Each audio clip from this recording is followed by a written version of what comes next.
तटरक्षक बल के अतिरिक्त महानिदेशक बने आनंद प्रकाश बड़ोला। उत्तराखंड निवासी आनंद प्रकाश बड़ोला को तटरक्षक बल का अतिरिक्त महानिदेशक नियुक्त किया गया है। एडीजी आनंद प्रकाश बड़ोला उत्तराखंड के पौड़ी गढ़वाल के पथौल गांव के रहने वाले। उन्होंने आशा राम वैदिक इंटर कॉलेज विकासनगर और SGRR कॉलेज देहरादून से पढ़ाई की। उन्होंने लगभग 35 वर्षों के अपने करियर के दौरान पूर्वी और पश्चिमी क्षेत्रों के तटरक्षक कमांडर के रूप में सेवा करने के अलावा विभिन्न श्रेणियों के जहाजों की कमान संभाली है। 17,000 से ज्यादा व्हाट्सएप नंबर ब्लॉक। भारत सरकार ने डिजिटल अरेस्ट और साइबर फ्रॉड को लेकर बड़ी कार्रवाई की है। गृह मंत्रालय ने 17,000 से ज्यादा व्हाट्सएप नंबरों को ब्लॉक कर दिया। बताया जा रहा है कि ये नंबर कंबोडिया, म्यांमार और लाओस में एक्टिव थे। ऐसे में MHA-14C विंग के निर्देश पर व्हाट्सएप नंबरों को ब्लॉक करने की कार्रवाई की गई है। EPFO के UAN नंबर के लिए सरकार का नया फरमान। केंद्र सरकार ने श्रम मंत्रालय के जरिए EPFO के लिए फरमान जारी किया है। केंद्र सरकार ने कर्मचारियों के UAN के एक्टिवेशन के लिए आधार बेस्ड OTP को जरूरी करने के लिए कहा है। इस OTP के जरिए UAN एक्टिवेट करने के बाद कर्मचारी EPFO की कंप्रेसिव ऑनलाइन सर्विसेज का फायदा आराम से ले सकेंगे। इसके जरिए कर्मचारियों को EPFO सर्विसेज के लिए 24 घंटे का एक्सेस मिलता है, जो कि वो अपने घरों से अपडेट कर सकते हैं। इजरायल के पीएम नेतन्याहू के खिलाफ अरेस्ट वारंट जारी। इंटरनेशनल क्रिमिनल कोर्ट के न्यायाधीशों ने इजरायल के पीएम बेंजामिन नेतन्याहू और पूर्व रक्षा मंत्री योआव गैलेंट के साथ साथ हमास के सैन्य कमांडर के खिलाफ गिरफ्तारी वारंट जारी किए हैं। कोर्ट ने कहा कि न्यायालय को यह मानने के लिए उचित आधार मिला है कि बेंजामिन नेतन्याहू और योआव गाजा को भुखमरी की ओर ले जाना चाहते हैं, इसलिए इसकी जिम्मेदारी उन पर ही दी जाती है। भारत और गुयाना ने 5 समझौतों पर हस्ताक्षर किए। भारत और गुयाना ने रक्षा, व्यापार, ऊर्जा, फार्मास्यूटिकल और कृषि के क्षेत्रों में सहयोग बढ़ाने पर सहमति जताई। प्रधानमंत्री नरेंद्र मोदी और गुयाना के राष्ट्रपति मोहम्मद इरफान अली ने समग्र संबंधों को मजबूत करने पर ध्यान केंद्रित करते हुए व्यापक वार्ता की। दोनों पक्षों ने 5 समझौतों पर हस्ताक्षर किए जो हाइड्रोकार्बन, स्वास्थ्य सेवा, संस्कृति और कृषि जैसे कई क्षेत्रों में सहयोग प्रदान करेंगे। सिख विरोधी दंगे के 47 पीड़ितों को LG ने वितरित किए नियुक्ति पत्र। दिल्ली के उपराज्यपाल वीके सक्सेना ने बृहस्पतिवार को तिलक विहार में 1984 के सिख विरोधी दंगा के 47 पीड़ितों को नियुक्ति पत्र वितरित किए। अंतरिम अवधि के दौरान सेवा की आयु पार कर चुके लाभार्थियों के नामित उत्तराधिकारियों को 6 अतिरिक्त ऐसे पत्र जारी किए जाएंगे। लॉरेंस के अनमोल रतन ने अमेरिका में खुद को अरेस्ट करवा कर किया है बड़ा खेला।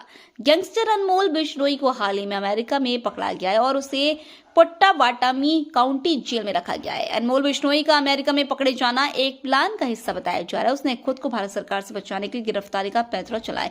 सूत्रों के मुताबिक अनमोल ने अपने वकील के जरिए अमेरिका में शरण मांगी है। गिरफ्तारी से पहले अनमोल ने अमेरिका में शरण की अर्जी लगा दी थी। ऐसा उसने भारत लाए जाने से बचने के लिए किया। अनमोल बिश्नोई लंबे समय से इसकी प्लानिंग कर रहा था।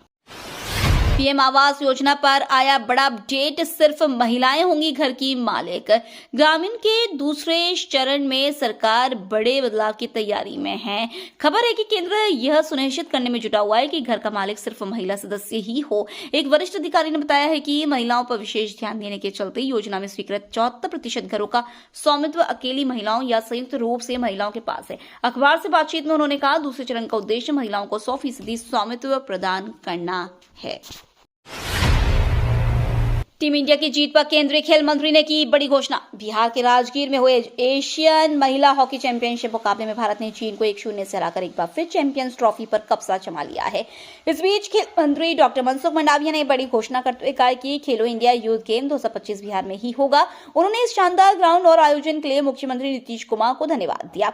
भारतीय महिला हॉकी टीम की कप्तान सलीमा टेटे ने मैच के बाद मीडिया से बात करते हुए कहा कि उनकी टीम ने बहुत अच्छा खेल का प्रदर्शन किया है। भारतीय कप्तान ने राजगीर ग्राउंड के बारे में कहा कि इस ग्राउंड पर खेलना काफी अच्छा रहा और यहां दर्शकों का प्यार भी खूब मिला। नए साल से पहले करोड़ों किसानों की चांदी हर खाते में जमा होंगे 3,000 रुपए। अगर आप भी प्रधानमंत्री किसान सम्मान निधि के लाभार्थी हैं तो ये खबर आपके चेहरे पर खुशी लाने के लिए काफी है, क्योंकि नए वर्ष 2025 से पहले ही आपके खाते में प्रधानमंत्री मानधन योजना के 3,000 रुपए क्रेडिट कर दिए जाएंगे। आपको बता दें कि यह पैसा सिर्फ उन्हीं लाभार्थियों के खाते में जमा किया जाएगा जिन्होंने मानधन के तहत निवेश किया है।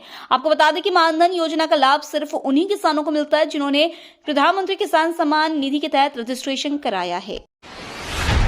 भारत के लिए अंगारों पर चलने के बराबर ऑस्ट्रेलिया में टेस्ट सीरीज जीता। अपनी धरती पर न्यूजीलैंड के हाथों टेस्ट सीरीज में सफाई के बाद भारी दबाव का सामना कर रही भारतीय क्रिकेट टीम आज से शुरू हो रही 5 टेस्ट मैचों की बॉर्डर गावस्कर सीरीज के पहले मैच में जब ऑस्ट्रेलिया से भिड़ेगी तो यह मुकाबला खराब फॉर्म से जूझ रहे बल्लेबाजों का भी होगा। भारत ने 2018, 19 और 2020-21 दौरों पर ऑस्ट्रेलिया को हराया, लेकिन जिस तरह से हाल ही में न्यूजीलैंड ने भारत को उसकी धरती पर टेस्ट सीरीज में 3-0 से हराया, इससे भारतीय टीम का मनोबल जरूर गिरा होगा।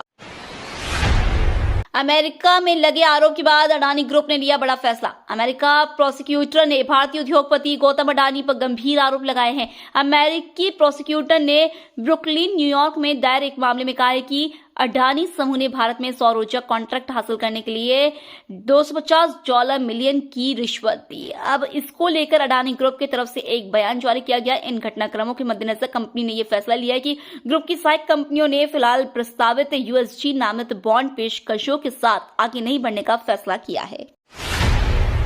रूस ने मैदान जंग में उतारा Tu-95 MSM बॉम्बर। रूस ने यूक्रेन पर हमले के लिए अपने पुराने बम वर्षक पर भरोसा जताया, लेकिन हमले से पहले रूस ने इस विमान को नया बना दिया। 72 साल पुराने Tu-95 बम वर्षक को अब स्ट्रेटेजिक बॉम्बर Tu-95 MSM बना दिया है। इसके बाद इसे अल्ट्रा लॉन्ग रेंज की क्रूज मिसाइल KH-101 या न्यूक्लियर क्रूज मिसाइल KH-102 भी दाग सकते हैं। रूस ने इसी बम वर्षक की मदद से यूक्रेन के डिनिप्रो शहर पर KH-101 क्रूज मिसाइलें दागी। इसके पहले इस प्लेन के पुराने वर्जन के जरिए सारातोव में भी मिसाइलें दागी गई थी। दिल्ली में ड्राइवर से बहस के बाद चलती बस से कूदी नाबालिग लड़की। दिल्ली में हैरान कर देने वाली एक घटना सामने आई है। ड्राइवर और एक अन्य आदमी से बहस होने के बाद एक नाबालिग लड़की चलती बस से कूद गई। ड्राइवर और वह आदमी पहले से एक दूसरे को जानते थे। इस दौरान छेड़छाड़ करने की अफवाह उड़ने से वहां भीड़ जमा हो गई, जिसने दोनों से मारपीट की। पुलिस ने गुरुवार को बताया कि एक नाबालिग लड़की बस के ड्राइवर और एक अन्य व्यक्ति के साथ झगड़ा होने के बाद चलती मिनी बस से कूद गई। रक्षा मंत्री ने अमेरिका सहित 3 देशों के समकक्षों से की मुलाकात। रक्षा मंत्री राजनाथ सिंह ने लाओस में आयोजित 11वें आसियान रक्षा मंत्रियों की बैठक के दौरान अपने दक्षिण कोरियाई समकक्ष किम योंग ह्यून, अमेरिकी समकक्ष लॉयड जे ऑस्टिन तृतीय और न्यूजीलैंड की समकक्ष जूडिथ कॉलिंस से मुलाकात की है। ये तो थी आज की बड़ी खबरें। रोजाना ऐसी सबसे पहले अपडेट पाने के लिए चैनल को सब्सक्राइब करना बिल्कुल ना भूलें। धन्यवाद।